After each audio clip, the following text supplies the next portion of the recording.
பண்ணணும் அதெல்லாம் சொல்ல முடியாது. விவாகரத்து வேணும், நீதிமன்றம் ஒத்துக்கிறோமா? காரணம் சொல்லு, காரணம் சொல்ல முடியாது. அப்ப இல்லைன்னு சொல்லுவோம். அப்ப காரணம் சொல்லணும்னு இவன் என்ன செய்வான் தெரியுமா? எந்த காரணத்தை சொன்னா கிடைக்குமா சொல்லி கொடுக்கும். எந்த காரணத்தை சொன்னா கிடைக்கும்? என் பொண்டாட்டி நடத்த சரியில்லைன்றான். உண்மையில அவன் நடத்த சரி உள்ளவளா இருப்பான், நல்லவளா இருப்பான். இந்த விவாகரத்து பெறுவதற்காக வேண்டி இவன் என்ன பண்றான்னு கேட்டா, மனைவியின் மீது ஒரு களங்கத்தை சுமத்தி அதன் மூலம் இந்த விவாகரத்து வாங்குறதுக்கு முயற்சி பண்றான். இதுவும் நாட்டில் நடந்துகிட்டு இருக்கு. ஒண்ணு கொலை பண்ணி எமலோகத்துக்கு அனுப்பிடுறான், அல்லது என்ன பண்றான்னு கேட்டா விவாகரத்து பெறுவதற்காக ஒரு பழியை சுமத்தி பிறகு அந்த விவாகரத்தை பெற்றுக்கொள்ளக்கூடிய நிலைமை ஏற்படுது. அல்லது மூணாவது என்ன பண்ணுவான்னு கேட்டா, விவாகரத்தும் பண்ணவும் மாட்டான், கோர்ட்டுக்கு போய் முயற்சி பண்ணவும் மாட்டான், அவளோட மனைவியா வாழவும் மாட்டான், தனியா ஒரு சின்ன விட செட்டப் பண்ணிக்கிட்டு அவன் எல்லாமே அங்க வச்சுக்கிடுவான். இவ மனைவின்னு பேருக்கு இருக்கணுமே தவிர இவளுடைய உடலுடைய அந்த சுகத்திற்காக வேண்டி வேற ஒரு மேரேஜ் பண்ணலாமான்னா பண்ண முடியுமான்னா முடியாது. ஏன்? அந்த மனைவிங்கிற ஒப்பந்தம் ஒன்னும் ரத்தாவல. மனைவிங்கிற அந்த ஒப்பந்தத்தை ரத்து பண்ணாம இவளுக்கு வேற ஒரு வாழ்க்கை கிடையாதுங்கிற ஒரு நிலைமையில கொண்டு வந்துடுறான். இது ஆண் மகனுக்கு விவாகரத்தை நீ கஷ்டமாக்கும் போது நடக்கிற விளைவு. பொம்பளைகளுக்கு கஷ்டமாக்க நீன்னு வைங்க, அப்பவும் நடக்கும். அம்மி குலையை தூக்கி போட்டு புருஷனை கொள்றான் மனைவி. எதுக்காக நீங்க இது நடக்கலையா? இவன் எப்படி ஸ்டவ் வெடிச்சு கொள்றானோ பொம்பளை அந்த மாதிரி நடக்குது நீ பாக்குறல இல்லையா? குடும்பம் தாங்க முடியல, அவன்கிட்ட பிரியறதுக்கு போனா 7 வருஷம் காத்துக்கிட்டு இருக்கிறான் நீதிமன்றம். இதுக்கா 7 வருஷம் காத்துக்கிட்டு இருக்க முடியுமா? தூக்கி போட்டு ஒரேடியா காலி பண்ணுன்னு சொல்லி அம்மி குலையை தூக்கி போட்டு தலையில போட்டு நச்சு புருஷனை கொலை பண்ணிட்டு போயிடறான் ஒரு பொம்பளை. பிடிக்காத நேரத்தில் நீங்க வலுக்கட்டாயமா சேர்த்து வைக்கிறதுனால வர்ற விளைவு தானங்க இது. திருமணங்கிற சந்தோஷமா இருக்கிறதுக்கு தானே, மகிழ்ச்சியா இருக்கிறதுக்கு தானே. மகிழ்ச்சி எப்ப இல்லையோ, 2 பேர்ல யாருக்கு மகிழ்ச்சி இல்லாட்டாலும் பிரிஞ்சுக்கிட்டு போய் ஆளுக்கு ஒரு வேற வாழ்க்கையை தேடிக்கிற வேண்டியதானே. மறுமணத்திற்கும் இஸ்லாத்துல தடை இல்லையே. ஆணுக்கு மறுமணம் மாதிரி பெண்ணுக்கு மறுமணம் இருக்குது. யாரு பொருத்தமான ஜோடின்னு நினைக்கிறாங்களோ அவங்களோட வாழ்க்கை நடத்திட்டு போயிட வேண்டியதான். அப்ப அம்மி குலத்துக்கு போடுற காட்சியை பாக்குறோம். அல்லது படுத்தாலும் எந்திரிக்கலன்னு எத்தனையோ கேஸ் இருக்கு. எல்லாமே இயற்கையா உள்ள நினைச்சிட்டு இருக்கிறீங்களா? இல்ல, பாதிதான் அப்படி. பாதி எந்திரிக்காம ஆக்கிடுறது. ஏன்னா அந்த டிபார்ட்மெண்ட் உங்க கையில இருக்குது. கணவனை பிடிக்கல போது என்ன கலந்து கொடுத்தா முடிஞ்சு போச்சு. 1க்கு 4 மாத்திரை போட்டா முடிஞ்சு போச்சு கதை. இதோட தொலைஞ்சு போகட்டும், காலையில தூக்கிட்டால அப்புறமேல நம்ம வேற கல்யாணம் பண்ணிக்கிறோம். ஏன் இந்த நிலைமைக்கு ஏன் வர்றாங்க? நான் மிகைப்படுத்தியே சொல்லல. ஆம்பளை செவ்வடிச்சு சாவடிக்கிற மாதிரி ராத்திரி போய் படுத்தாங்க, நல்லா தாங்க படுத்தாரு, காலைல எந்திரிக்கல. இது ஒரு 50% இப்படி இருக்கலாம். இன்னொரு 50% என்னன்னு கேட்டா, இவன் தொலைய மாட்டானா, இவன் விடுதலை கிடைக்காதான்னு ஏங்கக்கூடியவர்கள் இந்த மாதிரியான வழிமுறைகள். சில பேர் இன்னும் கொஞ்சம் கொடூரமா போய் நறுக்கு வியாபாரத்துல ஈடுபட்டுறாங்க. நறுக்கு விவகார பேப்பர்ல வருது பாருங்க.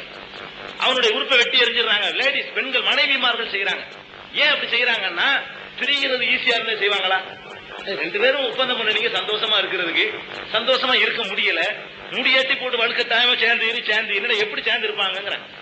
அவனுக்கு விருப்பமான ஒரு பெண்ணோட அவன் போய் வாழ்க்கை நடத்தட்டும், அவளுக்கு விருப்பமான ஒரு ஆம்பளையோட அவன் போய் வாழ்க்கை நடத்தட்டும், எவ்வளவு அழகா இருக்கும். இப்ப நான் கேட்கிறேன், இந்த 2ல எது பொருத்தமா இருக்குது? எது உயிருக்கு உத்தரவாதம் உள்ளதா இருக்குது? எது மான மரியாதை காக்கக்கூடியது? அவன் என்ன செய்வான்? அந்த விவாகரத்து வாங்குறதுக்கு நீதிமன்றத்தை அணுகும் பொழுது இவன் அவருடைய கற்புல கலங்க சுமத்துவான். அவன் என்ன செய்வா தெரியுமா? கோர்ட்ல போய் என் புருஷனுக்கு ஆண்மை இல்லைன்னுவான். அப்பதானே கோர்ட் விவாகரத்து கொடுக்கும். கோர்ட் விவாகரத்து கொடுக்கறதுக்குரிய காரணத்தை ஆம்பளை சொல்லும் போது என்ன பண்ணுவான்னு கேட்டா ஒழுக்கம் கட்ட வேண்டுவான். பொம்பளை மனு போட்டா என்ன செய்வா தெரியுமா? அந்த ஆளுக்கு ஆண்மையே கிடையாது, நம்ம ஆம்பளே கிடையாதுன்றான். அப்ப என்ன ஆகும்? விவாகரத்து கிடைச்சு போயிடும், அவனுக்கு வாழ்க்கை கிடைக்காது. விவாகரத்து கிடைச்சு போயிடும், இந்த ஒரு பழைய சுமத்தின இவனுக்கு இன்னொரு வாழ்க்கை கிடைக்காது. இது தேவையா? இது நல்லதா? உலகமெல்லாம் சேர்ந்து அதை ஆதரிக்கிறதுனால அது நம்ம ரைட்டு நினைச்சுக்கிட்டு இருக்கோம். நம்முடைய மனிதனுடைய மனப்போக்கு எப்படி தெரியுமா? எல்லாரும் ஒரு காரியத்தை செஞ்சாங்கன்னா ரைட்டா இருக்கும்னு நினைக்கிறோம். எல்லாரும் செஞ்சதையும் அலசி சரியானதை ஏற்றுக்கணும். அதான் அறிவாளிக்குரிய அளவுகள். நம்ம எப்படி போயிட்டு இருக்கிறோம்? எல்லாரும் அப்படித்தான் பழக. இந்தியாவில் அப்படித்தான் இருக்குது, அமெரிக்காவில் இதான் சட்டம், பிரிட்டன்ல இதான் சட்டம், எல்லா நாட்டிலும் இதான் சட்டமா இருக்கும். நம்ம என்ன செய்யறோம்? நம்மளும் இதே வச்சுக்கிறோமே போறமே தவிர இந்த ஸ்டவ் அடித்து இளம்பெண் சாவுங்கிறத தடுக்கிறதுக்கு வேற ஒரு வழிமுறை எனக்கு சொல்லுங்க பார்ப்போம். தடுக்கிறதுக்கு வழியை சொல்லுங்க. இந்த மாதிரி இது நடக்குதுன்னு பார்லிமெண்ட்ல அறிக்கை விடுறீங்க, இது எப்படி தடுக்க முடியும்? 2 பேரும் சேர்ந்து இருக்கிறாங்க, இது சொல்றது பொருத்தமா இருக்கு. ஸ்டவ் அடித்து சாவுறதுங்கிறதுக்கு சொல்றதுக்கு பொருத்தமா இருக்கு, நடந்துகிட்டு இருக்குது. அப்ப தடுக்கிறதுக்கு என்ன ஒரே காரணம் என்ன? பிடிக்காட்டி விளைவிக்கிறீங்க. யாரும் யாரையும் கொள்ளாதீங்க, யாரும் யார் மீது பழி சுமத்தாதீங்க, யாரும் யாருக்கு எதிரி ஆகாதீங்க, சந்தோஷமா பிரிஞ்சுக்கிட்டு போங்க, சந்தோஷமா வேற வாழ்க்கை அமைச்சுக்கிறீங்க. இதுல எவ்வளவு அழகான ஒரு நெறிமுறையா இருக்குது. இது எல்லாத்துக்கும் மேல திருமணங்கிற ஒப்பந்தத்தை நம்ம தான் பண்றோம். அரசாங்கத்துக்கு மனு போட்டு நான் இந்த பெண்ணை கல்யாணம் பண்ண இருக்கிறேன், அதுக்கு ஒரு கேஸ போட்டு 7 வருஷம் கழிச்சா கல்யாணம் பண்றோம். கல்யாணம் பண்ணுவதற்கு நம்ம போய் கோர்ட்ல போய் கேட்டுட்டு கல்யாணம் பண்ணல, நம்ம தான் பண்ணிக்கிட்டோம். அப்போ அக்ரிமெண்ட் சரியா வரல, நம்ம தான் பிரிச்சுக்கிற போறோம். அப்ப நாம செய்யற அக்ரிமெண்ட்டை நாமளே பிரிச்சுக்கிறதுங்கிறதுக்கு இதுதான் அறிவிப்பு. பார்க்கறதுக்கு ஒரு மாதிரியா சில பேருக்கு தெரியும். எந்த ஒரு காரியமும் அதனால் ஏற்படுற விளைவுகளை கொண்டுதான் கணிக்கணும். எந்த ஒரு காரியத்தையும் ரிசல்ட்ட பாருங்க, விளைவை பாருங்க. விளைவு என்ன? இதனால் விளைவு என்ன விளைவு, அதனால் விளைவு என்ன விளைவு, முடிஞ்சு போச்சா கதை. அப்ப விளைவுகளை பொறுத்து தான் கணிக்கணும். அதே நேரத்தில் இன்னொன்னையும் நீங்க கவனிக்கணும். இந்த விவாகரத்துன்னு ஒரு பயம் நீங்க நினைச்சிடக்கூடாது. இப்படி விட்டா ஒரு நாளைக்கு 10 நடக்குமே, ஒரு நாளைக்கு 1000 நடக்குமே, இப்படி நீங்க பயப்பட வேண்டிய தேவையே இல்லை. விவாகரத்து செய்தவர்கள்ல முஸ்லிம்களுடைய எண்ணிக்கையை விட, சதவீதத்தை விட முஸ்லிம் அல்லாத மக்களால் செய்யப்பட்ட விவாகரத்தினுடைய சதவீதம் அதிகம். கோர்ட்ல இருக்கிற வழக்கையும் சேர்த்து, வழக்குகள்லாம் விவாகரத்துல விளையாண்டு நிக்குது. கோர்ட்ல உள்ள வழக்குகளை எல்லாம் சேர்த்து நீங்க எடுத்து பாத்தீங்கன்னா முஸ்லிம்களை விட முஸ்லிம் அல்லாத மக்கள் தான் அதிகமாக விவாகரத்து செய்யறாங்க. அப்ப அதுக்கு என்ன காரணம்னு கேட்டா, விவாகரத்தை பொதுவாகவே மனிதன் தடை செய்யப்பட்டதை தான் ஆர்வமா செய்வான். ரொம்ப போட்டு நெருக்கடி பண்ணி ரொம்ப போட்டு அது மாதிரி பண்ண ஆரம்பிச்சிருவான். இஸ்லாத்துல அது ஃப்ரீயா கொடுத்துருக்கு, ஆனா ரொம்ப யோசிக்கிறான். விவாகரத்து பண்ணிட்டோம்னா அவன் கடவுள்கிட்ட பதில் சொல்லி ஆகணும், அது நியாயமா இருக்கணும், அநியாயமா பண்ணக்கூடாது இருக்குது. இப்படின்னு ஒரு ஆணும் பெண்ணை யோசிக்கிற காரணத்தினால இங்க வந்திருக்கிற முஸ்லீம்கள்ல வந்திருக்கிற ஆண்கள்ல விவாகரத்து செய்த ஆண்கள்லாம் கையை தூங்க வைப்போம். ஒரு மனைவியை விவாகரத்து செய்து விட்டு வேற ஒரு மனைவியை கல்யாணம் பண்ண ஆளுக்கெல்லாம் கை தூங்க வைப்போம். ஒரு ஆள் கூட இல்லையா? ஒண்ணு கூட இல்லையா? இந்த பக்கம் இல்லையா? ஒண்ணுமே இல்ல. இதுதான் நிலைமை. நீங்க நினைக்கிற மாதிரி அப்படிலாம் நடக்கிறது இல்லைங்க. இன்னைக்காவது அங்க ஒண்ணு இங்க ஒண்ணுதான் நடக்குது. இது பாரதூரமா நீங்க காட்டுற இப்ப சொல்றதுனால டெய்லி நடக்கும் முறையில் அது பொய்ங்கிற, டெய்லி நடந்துகிட்டு இருக்குமே, அதெல்லாம் சும்மா பொய். யாரும் இப்படி பண்றதெல்லாம் கிடையாது. அந்த அளவுக்கு ஒரு நிலைமை முத்தி பண்ண முடியாது. குடும்ப வாழ்க்கையில் ஈடுபடும் பொழுது அவங்களுக்கு குழந்தை குட்டி அந்த மாதிரியான ஒரு பிணைப்பு வரும் பொழுது எடுத்தேன் கவிழ்த்தேன் அப்படி செய்ய முடியாது, செஞ்சிட மாட்டான், எவனுமே செய்ய மாட்டான். அப்படி செய்யற நிலைமைக்கு ஒரு ஆணவ பெண்ண தள்ளப்படுறான்னு சொன்னா அவ்வளவுக்கு அவங்களுக்குள்ள ஒத்து வரலன்னு அர்த்தம். அதான் அதுக்கு பிறகு சேர்த்து வைக்கிறதுல வேலை இல்லை. இவ்வளவு புள்ள குட்டி இந்த மாதிரியான ஒரு பிணைப்புலாம் வந்த பிறகு செய்யும் பொழுது அது அவ்வளவு சாதாரணமா நடக்காது. இது ஒரு பாயிண்ட்.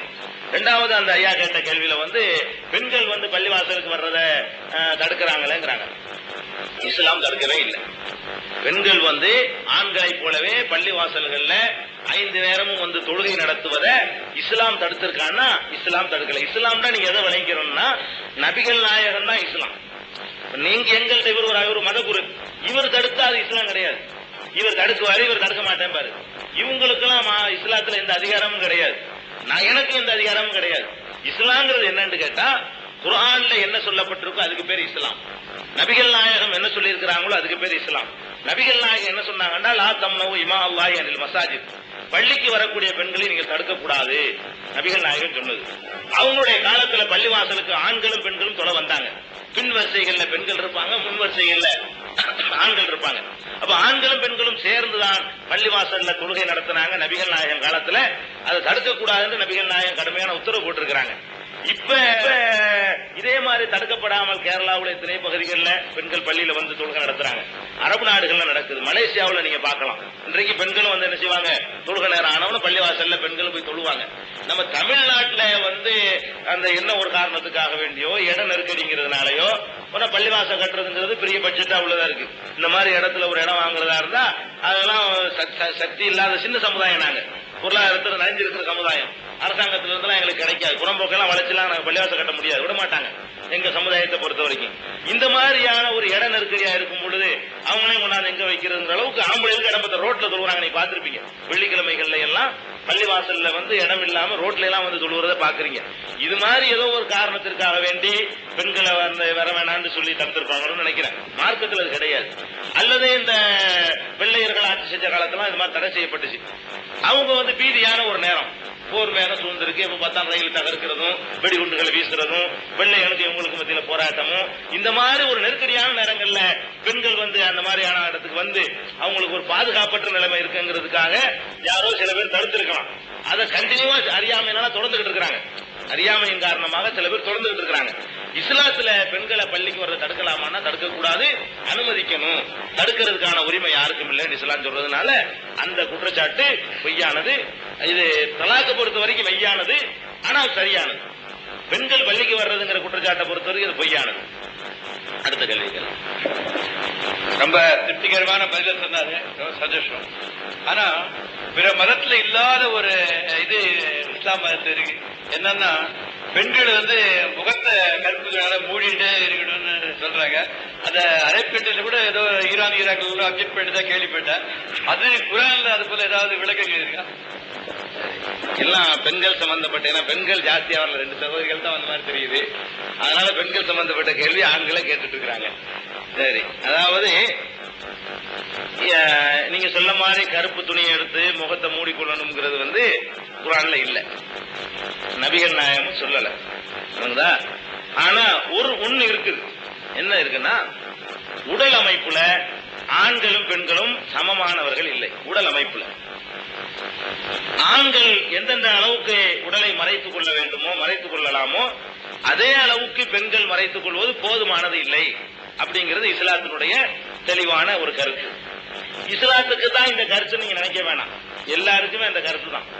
மனசாட்சியில நீ நெஞ்சில கை வச்சு சொன்னீங்கன்னா எல்லாருமே அதை ஒத்துக்குருவீங்க. ஒரு ஆண்மகன் ஒரு அரை டிராயரை போட்டுக்கிட்டு வெளியே போயிடலாம், அதை மட்டும் போட்டுக்கிட்டு, அரை டிராயர்னா அதை மட்டும் போட்டுக்கிட்டு அவன் பாட்டுக்கு வெளியே வரலாம். அதை மட்டும் போட்டுக்கிட்டு ஒரு பெண்ணை, நம்ம மனைவிய, நம்ம சகோதரிய, நம்ம தாய, நமக்கு முன்னாடி அது மாதிரி அணிஞ்சுக்கிட்டு இருக்க நம்ம ஒத்துக்குறோமா இல்ல அவங்க தான் ஒத்துக்குவாங்களா? டிஃபரன்ஸ் இருக்கு. என்ன டிஃபரன்ஸ் இருக்கு? உடற்கூறை பொறுத்த வரைக்கும் பெண்களுடைய உடல் ஆண்களை ஈர்க்கிற அளவுக்கு ஆண்களுடைய உடல் பெண்கள் அந்த அளவுக்கு இருக்கிறது இல்லை. போறதெல்லாம் திரும்பி திரும்பி பார்ப்பான் இவன். அவன் எவ்வளவு கிளி மாதிரி பொண்டாட்டி வீட்டுல இருந்தா கூட குரங்கு மாதிரி ஒண்ணு போனா கூட இப்படி பார்க்காட்டி இவனுக்கு திருப்தி அடையாது. மிகப்படுத்துறதுக்கு சொல்லல, யதார்த்தமா சொல்றேன். எதுக்கு இதை சொல்றேன்னு கேட்டா, இந்த ஈர்க்கும் தன்மை இயற்கையிலேயே பெண்களுடைய உடலுக்கு தான் இருக்குது. ஆண்களுடைய உடலுக்கு ஒரு சிலர் ஒரு எக்ஸ்ட்ராவா அவர்களுக்கு ஊட்டப்பட்ட ஒரு தவறான ஒரு மோகத்தை, சினிமா கதாநாயகர்களை பார்த்து அப்படி மோகிக்கிற மாதிரிலாம் இருப்பாங்க. அது அப்படி போதிக்கப்பட்டது, பிரெயின் வாஷ் செய்யப்பட்டிருக்கு, மூளைச்செலவு செய்யப்பட்டிருக்கு, இயற்கையானது இல்லை, செயற்கையாக அப்படி உண்டாக்கப்பட்டிருக்குது. ஆனா உண்மை என்னன்னு எடுத்து பாத்தீங்கன்னு சொன்னா, ஆண்கள் அவருடைய உடற்கவர்ச்சியின்பால பெண்கள் ரொம்ப அதிகமா ஈர்க்கப்படுறது இல்லை. போற ஆம்பளை எல்லாம் போற பொம்பளை எல்லாம் திரும்பியே பார்க்க மாட்டான், வாட்டு கண்டுக்கிறாம போயிட்டு இருப்பான். இப்பதான் எல்லா பகுதியிலையும் கண்களை அலைய விடுற காட்சியை நம்ம பார்க்கிறோம். அந்த அடிப்படையில ஆண்களுடைய பார்வை சரியில்லாத காரணத்தினால பெண்கள் என்ன செய்யணும்னா, அவங்க கொஞ்சம் ஆண்களை விட கூடுதலாக மறைத்துக் கொள்ளணும். என்ன கூடுதலாக மறைத்துக் கொள்ளணும்னா, அவங்களுடைய முகம் வெளியே தெரியலாம். ஏன்னா முகம் தெரிஞ்சாதான் யாருங்கிறது தெரியும். முகம் தெரியலன்னா பல தவறுகளுக்கு கூட வழிவகுத்து போயிடும். முகம், கையை தவிர மீதி பகுதிகளை எல்லாம் பெண்களை பொறுத்த வரைக்கும் மறைத்திருக்கணும். மற்ற பகுதிகளை எல்லாம் மறைக்காத பொழுது அவங்களை கட்டுப்படுத்துறதுக்கும் அடிமைப்படுத்துறது சொல்லல, நாங்க சரியில்லைங்கிறது அது காரணம். நம்ம சரியில்லை, நம்முடைய பார்வைகள் சரியில்லை. ஆண்கள் சரியில்லாததுனால ஓநாய்களுக்கு மத்தியில் இருக்கிற ஆடுகளை எப்படி நமக்கு பாதுகாக்கணுமோ அந்த மாதிரி ஒரு அடிப்படையில முகம், உன் கையை தவிர மற்ற பகுதிகளை பெண்கள் கூடுதலா மறைச்சிக்கணும் அப்படின்னு இஸ்லாம் சொல்லுது. இப்படி சில பேர் போட்டுட்டு போறாங்க, இஸ்லாத்துல உள்ளது இல்ல, குரான்ல அப்படி சொல்லப்படல, நபிகள் நாயகம் அப்படி சொல்லல. அதுக்கு ஒரு கருப்பு கலர்ல தான் இருக்கணுமான்னு அப்படியும் இஸ்லாம் சொல்லல. இஸ்லாம் என்ன சொல்லுதுன்னா, உடலை நல்லா மறைச்சிக்கிறீங்க. உடலை நீங்க வெளியே காட்ட வேண்டிய அவசியமே இல்லை. நீங்க இயங்குவதற்கு கை வெளியே தெரிஞ்சா போதும், நீங்க இயங்குவதற்கு முகம் வெளியே தெரிஞ்சா போதும். மற்ற பகுதிகள் வெளியே தெரிவது என்பது வேண்டுமென்று நீங்கள் அதை மிகைப்படுத்தி ஒரு ஆர்வம் எடுத்து காட்டுறீங்க அப்படின்னு சொல்லி இஸ்லாம் தன்னுடைய கருத்தை சொல்லுது. இப்ப இதுல வரக்கூடிய சில சந்தேகங்களை நம்ம பார்க்கணும். என்ன சந்தேகம்னா, இந்த ஆடையில ஆணை விட பெண்ணுக்கு அதிகமா கொடுக்கிற காரணத்தினால அவங்களுடைய முன்னேற்றத்துக்கு இது தடையா இருக்குதே அப்படிங்கிறாங்க. நாங்க கேட்கிற ஆடைக்கும் முன்னேற்றத்துக்கு ஏதாவது சம்பந்தம் இருக்குதா? நான் கேட்கிறேன். இப்ப கருணாநிதி இருக்கிறாரு, அவரு நான் இப்ப சொன்ன மாதிரி ஆடை தான் அணிஞ்சிருக்காரு.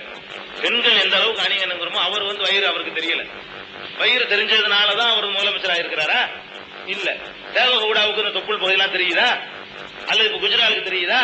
இதெல்லாம் வைக்கிறதுனால பனியம் போட்டு, அதுக்கு மேல சட்டையை போட்டு, அதுக்கு மேல உள்ளாடை போட்டு, அதுக்கு மேல ஒரு கையிலையை கட்டிக்கிட்டு போறதுனால முன்னேற்றத்துக்கு என்ன தடையா போச்சு? படிக்கிறது தடையா இருக்குமா? அல்ல வாழ்க்கையில முன்னேறுவதற்கு தடையா இருக்குமா? இந்திரா காந்தி இந்த மாதிரியான ஒரு